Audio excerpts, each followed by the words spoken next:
kana muri masarudza president inini mukadzi ndotongwa nemurume wandaenda sarudza anditongwe nemurume wandina usarudza. kusangana kwatikuita zvakare pachannel ino, channel yeZim Witness TV, pandinodzoka nemaupdates akasiyana-siyana. Ndinoti kana kari kekutanga kusvika pano, ndinokumbira ungobaya button rekusubscribe, then turn on the notification bell kuitira kuti usarasikirwe neevery update yandinodzoka nayo pano nguva nenguva. In today's video ndine nyaya mbiri dzandinadzo dzandinoda kukupai. Nyaya yekutanga inyaya yeConstitutional Amendment Bill number 3. Iro riri kungotaurwa nezvaro nevana veZimbabwe.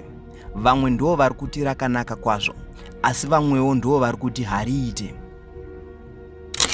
Mumwe nemumwe ane muonero wake sezvatiri kuona, zvichienderana nekuti uri kubenefita here kana kuti hausi. Constitution yedu isusu yekunzi izvo imimi yokuparliament ndimuchavhotera president. It means kana muri masarudza president inini mukadzi ndotongwa nemurume wandaenda sarudza anditongwe nemurume wandina usarudza. Which means president anenge akutonga vanhu vemuparliament ndoti ndoamusarudza instead saka anozotonga president wake ndotanga. Yechi2 ndeya 2030 pane pandinoda kunzwisisa honorable kuti izvo imimi president akanzi 5 years term 1 akapuwa 2 terms, which means it's 10 years. Saka pa 10 years apa dzakunzi plus 2 idzi muri kuda kugadzirisa zvinhu zvamakafoila here pa 10 years kana kuti muri kuda kuita sei pa 2 years idzi. Kana mwana akanzi aenda grade 1 kusvika form 3 asingagoni kunyora zita rake, haangazokwanisi kurinyora paexam yeform 4 kana makatofoila pa 10 years. It means 2 years idzi hamuna chamuda kugadzirisa. Pamwe pane zvamuda kutobenefita wenyu pa 2 years dzamuda kudii, dzamuda kuwedzera isu tichisaka. Saka isiri kuti 2030 no, indamunoti madzimai ati izvo isu hatitongwi nemurume wandina usarudza, ndotongwa nemurume wandakasarudza wandakabvuma. Saka president kana ada kutonga isusu tisu tinofanira kumusarudza, asi kana dangotonga parliament chete mosarudza ime parliament. Ndatenda. One man, one vote. All right. So kana yakudzokera pa takuti one man constituency vote, it doesn't make sense. There's no democracy. As itatodzoka kurudisha, colonial rudisha. And you know, then there's an article yokuti chinhu chakavoterwa nevanhu constitution, and you cannot change that constitution without the people. How do you do that without going for a referendum? Because if the people form a constitution, the very people can change that very constitution where it is necessary to do so. Yeah. What is disturbing is we understood Vision 2030 to be a program that ensured by then that every Zimbabwean would have clean water, would have electricity, would have good accommodation and land for himself. Now, we don't know how this should link with succession battles, because I have no reason to attach programs with successions. It was DJ Masomere, National Chairperson we Cross Border for Economic Development Association. Taga tsigibwa pano neva Apostol Mazioni for Economic Development Association. Tauyawo Zimbabwe yose, tauya kuzoita masubmission ane masignature abva kuma province 10 ose vauya kuzosubmita opinion yavo yedu inotsigira bill number 3. Isu tiri kuti bill number 3 rakatinakira seassociation nokuti bill number 3 rinoita kuti maprojects akatangwa nemutungamiriri wenyika apere pasina kukadzika. Bill number 3 zvakare rinopa chiremera kuna president Bill number 3 zvakare rinoita kuti ma-MP, makansela, maseneta naivo president pachavo varambe varipo vachipedzisa zvavakatanga. Saka isi tinoritsigira nokuti rovuyisa zvakare kunyangwe peace munyika. Hapashina yengoti zuva nezuva nenguva election mood. 5 years dzaziripo idzi. Gore rokutanga ndiro ngogwisana. Gore rekupedzisira ndiro ngokambira. Saka tinenge chingwa ne 3 years dzokushandira nyika. But kana zikava 5-7 years. Nyika ino inenga wehwava uchi. Saka ise cross border tinoti Bill number 3 takaenda. I think mazvinzwiro mega zvataurwa nevanhu ava. So ndinokumbirawo mutiudzewo muonero wenyu pamusoro penyaya yeConstitutional Amendment Bill number 3E. Then nyaya yedu number 2 inyaya yemudzimai akazviuraya nenzira yekunwa piritsi regonzo. Ko chimbori chii chaizvo chiri kubata vanhu icho chiri kuita kuti vazvipfudze? Nyangwe zvikanzi waremerwa sei, pamwe pacho ingozvidzora wozvishingisa, nekuti ukafa wafa, upenyu hauraramwe kaviri uye unosiya vana dzavanherera voshaya anoriritira. Ndiri kuda kukusiyai makateerera nyaya yemudzimai akanwa piritsi regonzo nechikonzero chekuti aiti murume wake ari kuda kutora mumwe mukadzi, saka iye aisada zvibarika ndokuona zvakakodzera kuti azvipfudze hake. Asi kana mapedza kuteerera nyaya iyi, ndinokumbirawo muuye mucomment section muchitudzawo muonero wenyu pamusoro penyaya iyi. Ndasvika ndichosvika payadhi ndakabva ndatambirwa wemapiritsi emakonzo ndakati panapa panomwa mushonga zveshorava ndava nebhilifu yekuti mushonga waita sei wanuyo. Ndibva ndadongorera mumahidedzera gogogoi hapana munhu aidaira. Ndadongorera mubedroom manga musina munhu. Ndadongorera mukichena muna munhu atendera kuseri kwemba kuna munhu asi papane marutsi kozati papachirutswa.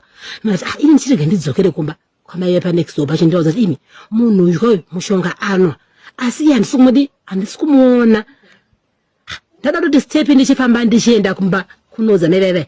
Ivo mere chochoka padedza vatondidedzera nesa remwana wangu. Pakati ndiri muno ndiri ndakufa. Pandidedza chindakufa. Ndobva ndatodongorera mangu akati nai mere chinhu zvamafunga. Ndo zvamazofunga sarudze kuti mauda kuzviuraya muchisiya vana vangu vari mumugodhi. Vakamwa mushonga, vanwa mushonga. Ndofana vanga vakuwenya kurwadza vakutsva. Vakati ndipinde mumugodhi nditonorerwa because vanga vari mumugodhi ndoma vanga vari. Inde ndavaona pepa ndibva ndamhanya ndakati kuvaburisa ndindega ndikwanisichega ndozo mepa next kuti munhu yatodi atirwa mushonga. Vandatovadedza ndikati maimi munhu yatirwa mushonga zvosho apa atozviwizira mumugodhi. Ndobva ati alright chimhanya pa next door. Unodedza mukomana pa next door atibatsirewo. Saka mai vakabva vatomhanya kumba kwamairi chekwe ndichida kukoma naye. Saka ndakasvika vakavabata roko maoko tu waida kwa boss mugodhi chongo wasina kunyodzika wanga wakadhirikira une zvimajecha jeni matomboto musakosa nyodzika. Saka kasva vakakwanisa kubata maoko asari poto but munhu anga atopera vaka zvokuti vachizvikwanisa kuzvikontrola kuti vakwanise kuburisa musoro vakatotadzirira. Saka ngoenda ndakabva ndasvika vakabata vati mai iwewe chibata musoro tiunanganiseni pamuromo womugodhi vabude. Ndobva tavadi ndibva tavaburisa ndibva tavaisako ini vatitodi hama dzavo dzandoziva ndivamwe gogo vakakura vachivachengeta munini chongo vati gogo but mukoma wamaiwo ndipo vakatokurira vakatoroerwa vari ipapo. Ndibva tisega ndimhanye ko ndinovazivisa kwanasisawo chaivo kure ava ndakavana vabasa vanokwanisa kunoudza hama dzani vanokwanisa kuudza hama dzavo. Saka ndipo ndakamhanya kwana gogo kwendibva ndanovaudza gogo ndavaudza gogo vakati ora tipai chirega nditese ndichinondifonere vanhu. Ndobva vatotumira munhu kwasisi vacho. Saka ivo vanga vatosenda message kuna sisi vavo kutoti sisi ndamwa mushonga pin number yangu iyi hamene makana ndiri mpenyu. Saka mukomana pakanotuma kuenda kwasisi vavo akatosangana sisi vacho atori mubani vachotera message ipi message choyo. Saka ndakatozosvikira nasisi vacho pamba ndakatosvika munhu atoshaika chinzi atoshaika. Ndichonzi namai vangu vatandabatsana kuvaburisa mairi chaive hanzi apongo papala pavana kuyatenesa vabvaira seavo ndibva vashaika. Ivo vachisanangura mairi vanoti dambudziko rarirei vaitwei kana kuti vaisangana namatambudziko akaita sei mukati memba mavo? Matambudziko avaisangana navo vaitizvo nemurume wavo ane nyaya yekuti murume wavo ada kuroora ivo havasi kuda zvokuparikwa nemurume wavo ndoyanga iri nyaya ndoyanga iri ngwa musoro wenyaya yachona. Hapana zvimwe zvavainetsana zvamai? ndonyaya yemukadzi waidiwa nemurume ndio wanga vasikadi kuzvi kuti murume arorema mukadzi. Patasvika chibva uku patasangana umwe arume achiti aiwa hanzi aiti airara nenyoka. Zvimwe zvinhu zvaaititaurirawo iye pache zvake. Aiti kudii pamusoro penyoka iyo? Ini pache zvangu hana bvira ambonditaurira kuti ndorara nenyoka, asi mukadziwo ndoakaudza. Isi taitakataura naye nyaya airatidza kuti munhu aida kuburitsa nyaya dzake, but aipedzisira ngoti inini pasikanaka muri kundishingisa, asi nyaya dzandosangana nadzo kumba kwangu munga hamusi kudziziva. Ndazvakoma. Kumasofa ake taona akatsvatsva, kasi vairwisana nemurume wavo? Kwete vaisarwisana, asi kutodzi masofa aya aingoerekana atongotsva utongotodza kuti nemi masofa anga achingotsva hamuna moto, hamuna masola, takati mune zvinhu zvokuti zvingadai zvakonzeresa kuti moto wetese ubake aingotsva. Zvaingoonekwa zvatsva. Zvaingoonekwa zvatsva, suka watozabuditsa panze. Tanzwa kuti murume wacho papakuboard viewing anga achiramba kuona achitsinzina kumisa anga achiramba kuona chichaitika nguva iyo. Bhodhi ichinge yauya vabereki vemukadzi vanga vada kutakura bhodhi vachina naye kumusha. Saka vanhu vemunharaunda, hama neshamwari vanzoni muonewo sawira wenyu maigarisana naye. Murume wacho ndobva anzi newo mukwasha ubva onekana madzimai ake, murume wacho ndobva akuramba kuti kuenda. Ndopabva abatirana nate zvarake kandi unoramba seiwo kuti uone mukadzi wako waigara naye. Bakodza picture yekuti chii, ndopabva mubatirana vachimuendesa nemudzimai wake kana nemudzimai wake. Saka azomuona hake akusaziva because anga itsinzina kumaziso kuti haasi kuda kusanga, adi kuona fese mudzimai wake. Ndanzwa kuti hama dzazotomubatirana kunomudhumanisa mhanza yake nemudzimai wake. Ndozva vanhu vanga vari mukati ndozvavataura, isanga tabuda. Imwe mudzimai dzidziso yamuinayo kumadzimai ari musemusituation yakaita kunge yamai Richard, kuti imi makazviona ndimai tokanzela mai Richard, dzidziso yamuinayo kumhuri yeZimbabwe kumadzimai ari musituation yakafanana neiyoyo? Dzidziso yandingapo kumadzimai ari munyika ine Zimbabwe ndeyekuti upenyu kwawati wakuomera uchigara nemurume wako, kunyangwe zvakaoma zvikaita sei, zviri nani kuti usumuke uende kumusha kwawakazvarwa udzokere kwabereki vako, unotsvaga basa ukwanisa kuriritira vana vako pana kuti ubva wafa vana vachivosara vachishungurudzika. Zvakaoma. Murume wamai Richard anga achigara pamba apa here? Murume uyu aipota achidzoka nguva zhinji aigara kubasa kwaanenge achishanda, like baba anga achitaura kuti akawana basa muna November. Kutaura kwake nemurume wake akati ndokutozouya kwaakatozoita mukadzi ashaika. Aichoti ndagara naye chiri munzira kutouya, asi ndo musi wabva washaika mudzimai wacho, akauya musi wakashaika mudzimai wake anga ane 3 months ari kubasa kuruwa. Tinourombo wana mama, tinoramba chingoti Mwari akunyaradzei, ndima muri pedyo nemushakabva, zvinhu zvinonzwisa tsitsi, zvinhu zvinorwadza. Mune mamwe mashoko ekupedzisira?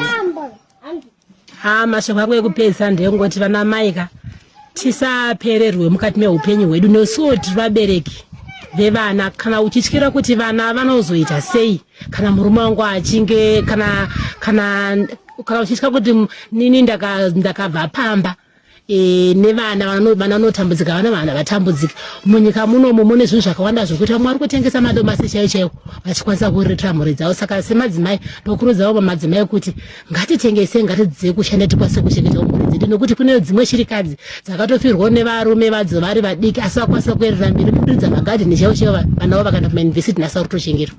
Aiwa, tinotenda mama, tinoramba chingoti munyaradzwe. Aiwa, tinokutendai.